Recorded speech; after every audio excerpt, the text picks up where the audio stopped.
All right, our next guest is calling for DHS Secretary Alejandro Mayorkas to be impeached, removed, prosecuted, and until then, have his salary reduced to just $1. Let's bring in New York Congresswoman Claudia Tenney. Can it happen? Will it happen? Absolutely. This is an amendment you can add to the Homeland Security bill. It's the Holman rule. You can reduce it to $1. And I think it's interesting that we're talking about cutting our budget.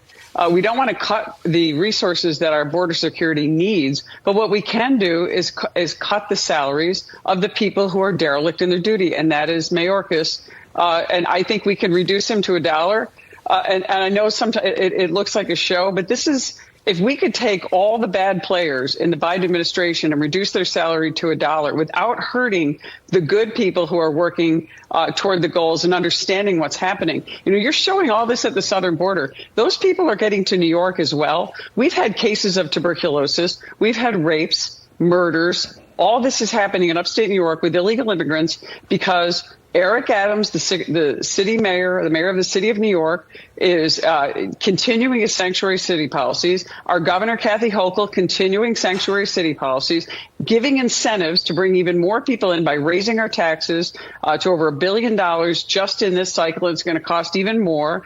And they're continuing to and give the cartels this money. That's what this is really about. We're undermining the wealth of Americans. And I'm talking relative wealth. Senior citizens who are living on their pensions or maybe living on their 401k and their Social Security, who have the house they've saved their entire life to have, now are getting huge taxes and unfunded mandates coming through these local governments. But where I live in upstate New York, I represent 12 upstate counties, and almost all of them did what they called an emergency order and stood up to Kathy Hochul on a local level and said, we will not accept these migrants. Contrast that in a neighboring county, Erie County, which is where the city of Buffalo is, a great city. Their county executive called all of us bigots and appalling and terrible people for not allowing these immigrants. Now he's seeing a pushback because the majority of the people, even in Erie County, are fighting back. And that's where we've seen the alleged sex abuse, rape, and also these tuberculosis cases, not to mention other eradicated diseases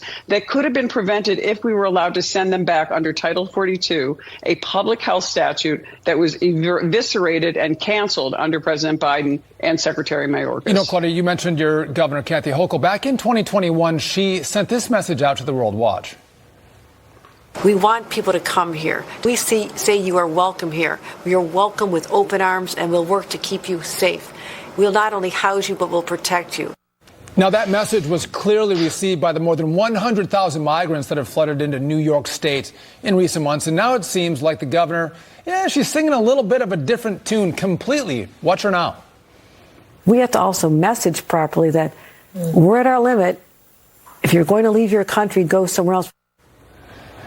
You know, Claudia, I have to imagine the politics in the state has changed when you see so many migrants come in. I have to imagine the constituents of New York are like, this is too much. We got to change course, which is why Kathy Hochul is now telling migrants to go somewhere else. Well, absolutely. This is a 2-to-1 Democratic state with 80% of the people in our state across all sectors saying that they're opposed to this migrant crisis created by President Biden, Secretary Mayorkas, encouraged by Kathy Hochul with sanctuary policies.